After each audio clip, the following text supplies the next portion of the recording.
Hello po mga kababayan, kamusta po kayo? Sana po nasa maayos po kayong kalagayan. Si Kamanong po inyong lingkod ay nagbabalik po muli at tayo po ay magsama-sama magkomentuhan dito po sa Tambayang Makabayan. Mag-umpisa na po tayo.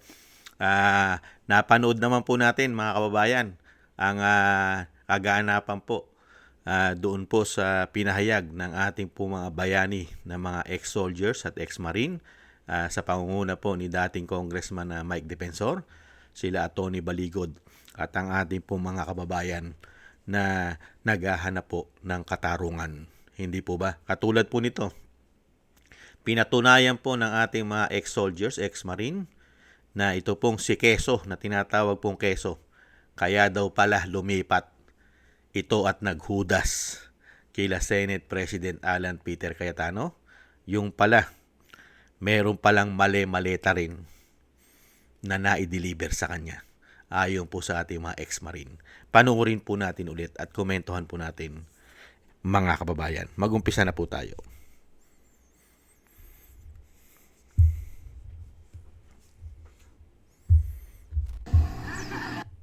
Bali, nung time na yan, sir, kami sir yung advance team, sir, sa pag-deliver, sir, sa bahay ni Chis Escudero, sir.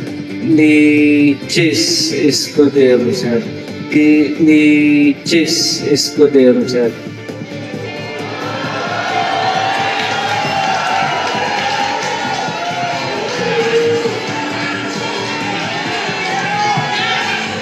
Sino tong... Dali lang.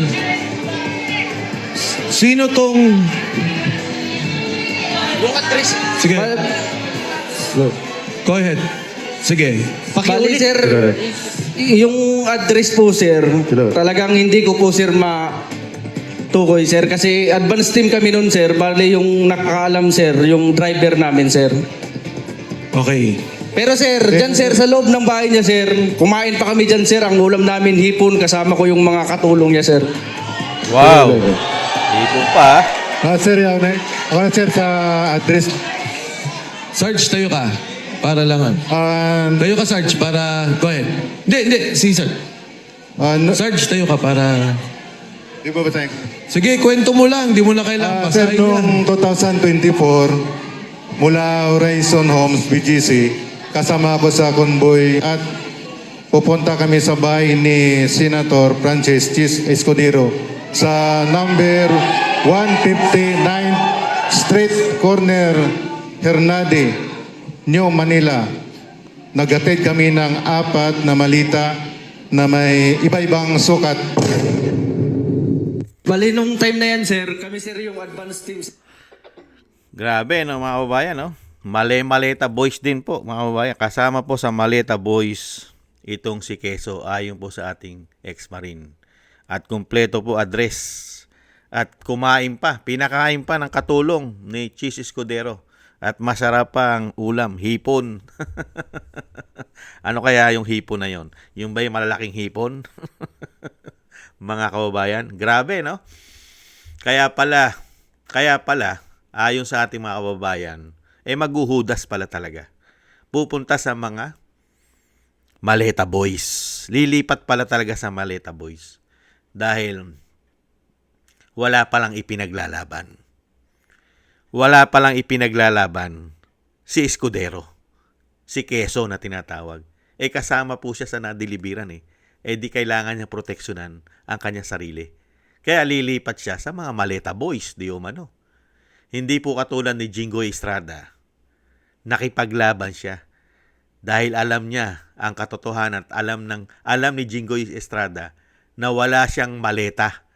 Hindi siya nakatanggap ng maleta. Hindi po ba? At siya ay pinupolitika para po dito sa sinasabi na hindi matuloy at talagang pilit na po nilang tatabunan ang issue ng flood control. At syempre, ang isa pa, para po mapabagsak din nila ang Vice President at pilit nilang inuubos ang mga senador na hindi po nila mahawakan sa leeg. Ang matitira na lang mga senador puro Maleta Boys na lang di umano. At yung mga nakinabang po ng isang damukal na mga insertion, allocables sa flood control. Hindi po ba? Kaya dito, ano po ngayon, Ano pa kaya ang mukhang ihaharap? At tsak naman po pasisinungalingan po yan ni Chis Escudero. Pasisinungalingan po ba yan? Pasisinungalingan po yan. Meron po bang nagnakaw na inamin na siya ay nagnakaw? Di po ba wala? At least, meron pong hawak na ebidensya, mga larawan, kumpleto pa, baka makilala pa yung mga katulong ni Chis Escudero. Kaya lang sa panahon ngayon, baka palayasin na. Hindi kaya mawala na rin yung katulong ni Chis Escudero. Baka kasi mamukaan at makilala ng mga Marines pagka nagkaroon ng malalim na investigasyon. Hindi kaya? Hindi mo rin masabi, mga kababayan, dahil nga po, ito pong si Chis Escudero ay isa po sa sinasabi ni Vice President Sara Duterte na ang mga politiko sa ating bansa ay hindi lang po sa Pilipinas may pag-aari. May mga pag-aari, bahay, ari-arian din sa ibang bansa. At isa po dyan si Chis Escudero, di umano, na meron din pong ari-arian, mga kababayan, sa ibang bansa. Hindi po ba? Baka hindi rin malayo na meron din po yung golden visa katulad ng kay Saldico. Excuse me po. Hindi kaya?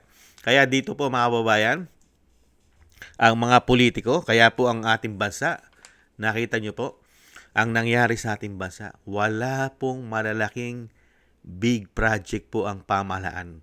Wala pong malalaking proyekto dahil dinala lang po tayo ng mga politiko, lalong-lalo po sa mga sindikatong nagsabuatan sa korupsyon at pamumulitika. At kasama pa nagkapera ang dayuhan. Ganyan po katindi ang nangyayari sa ating bansa. Kaya nga po pilit nilang pinababagsak ang mga politiko na may malasakit, may pagmamahal sa bansa. May malasakit na may tapang pa dahil sila po ang malilintikan. At syempre, pilit pa rin nila isinusulong ang konkon, ang tchatcha, ang People Initiative para po manatili sila sa kapangyarihan.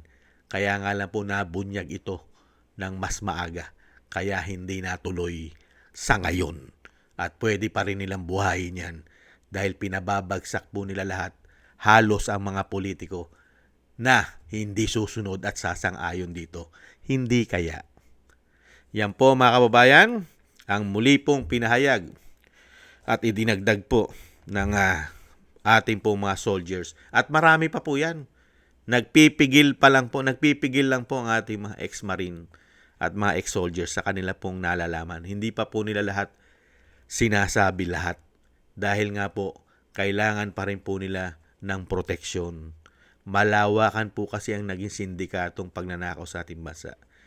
Pagka po nagkaroon na po ng malinis at pangulo na hindi sangkot sa korupsyon, lalabas po lahat ang sindikatong ubod pala ng dami. Hindi lang po si Chis Escudero ang mapapangalanan. Baka po lahat halos. Hindi po ba? At intayin po natin. Sasagot naman po yan si Chis. Mga kababayan, expected na po natin yan ang isasagot ni Chis. Isa pong kasinungalingan. Tsak ang isasagot niyan. Hindi totoo yan, mga kababayan. Ikaw ba naman? Sa dami ng kayamanan at pera mo, aamin ka ba? Tapos, may asawa ka pang artista na high-end, di umano, high-end, at walang kahilig-hilig sa mga luxurious. Hindi po ba, mga kababayan? Kaya, yan po, mga kababayan, ang nakakalungkot. Ang pera, ang ating buwis, kasama po ang buwis ng ating mga bayaning OFW.